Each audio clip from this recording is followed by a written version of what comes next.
I'm told I can actually move down here. I think I'm okay. So I want to talk first of all about the first 27 years of my life. And outside of probably the shortest lived professional basketball team in Canada history, most of the first 27 years of my life were lived up here in my head. Many great ideas that at least I thought I had were born in my head, they lived in my head, and they died in my head. I would say I was probably, pretty much an overthinker. I would come up with an idea, I'd look at all the angles, I'd find ways that it wouldn't work, I'd find reasons it wouldn't work, and then the idea would die. So what changed for me? So I had one of these ideas in Ottawa in 2008, or 2 years ago, sorry. And the idea was I was working as an Apple consultant at the time, and one of the things I noticed about the businesses that we worked with was that many of them had used Macs, and those Macs really couldn't have a new home. They didn't have anywhere to bring them. So because many of the recyclers didn't actually know how to use Macs, they didn't have the parts, they would sit in people's basements, they wouldn't be used. So on the other side of the world, my sister Renee was in Kenya, and she was working at an orphanage of 40 children that had, their parents abandoned them or lost their parents due to AIDS. And I thought about it and I said, I talked to her over the phone, I said, how can I help you, what can I do? And she said to me, probably the most important thing for these kids is for them to be given the same opportunity that you had when you were growing up.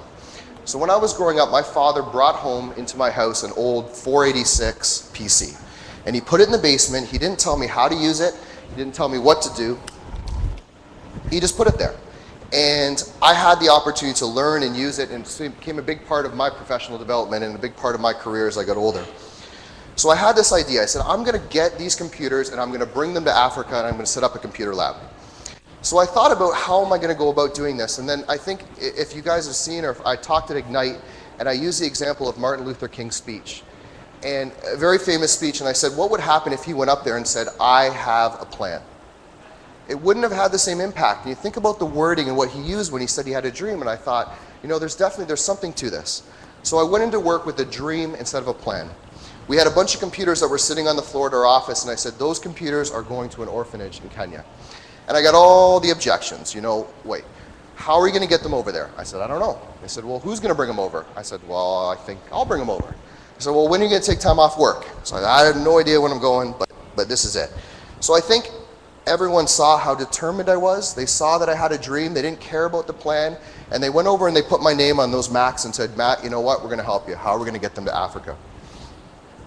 So the story was interesting for me. Over the next 6 months, we were able to raise $5,600 through helps of friends and family and people on Twitter. I traveled to Africa with 10 iMacs. It was 240 pounds of luggage in 5 lampshade boxes. So you can imagine across 5 airports, I was dragging these computer boxes with lampshades, so people wouldn't know what they were, through airport to airport, and actually brought them to the middle of Africa. So when I was in Kenya, I sat there and I went, wow, this is pretty incredible. I'm there by myself in the middle of nowhere, and I learned a lot of really interesting lessons. Some of the things I learned came from a little boy named Martin. Now Martin was a 10-year-old boy. He arrived at the Open Arms Village that I went to on the same day that I did with the computers. Martin had never had any opportunity for education in his life. I got to show Martin how to move a mouse around the screen and see a little arrow move on the top of the screen. By the time I was gone, Martin was learning his alphabet. He was learning basic math through some of the programs we were doing. It was absolutely mind-blowing. It's amazing what people are capable of when given the same opportunities. The other lesson that I learned is what I was capable of. So for once in my life, I took an idea that I had and I didn't spend all my energy up here trying to figure it out. I immediately put all my energy down here to making it happen.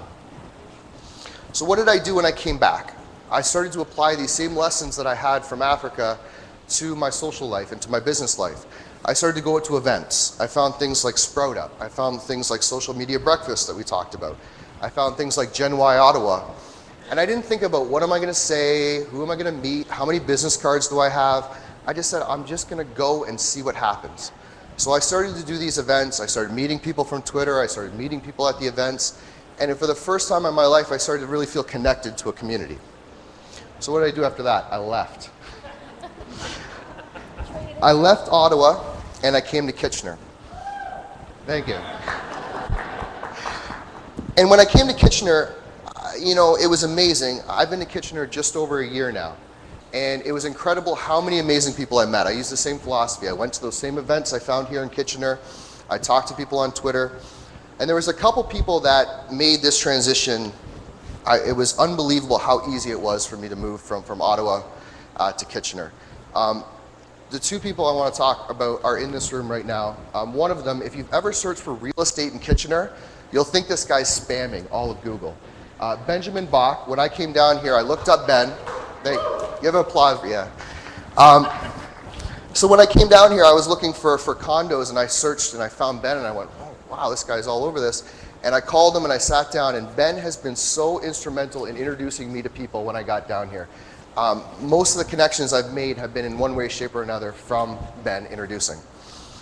The other person is also here, and when I went out to events, I'm a very shy person sometimes. I had trouble getting out and, you know, talking to people at these events. And Lisa McDonald, who's here right now, who you guys know, is probably the best height to noise ratio of anyone on the planet. Lisa would drag me around these events, introducing me to one person after the next, after the next, after the next. And those two people in particular were, made me feel a part of this community, made me feel welcome when I got here.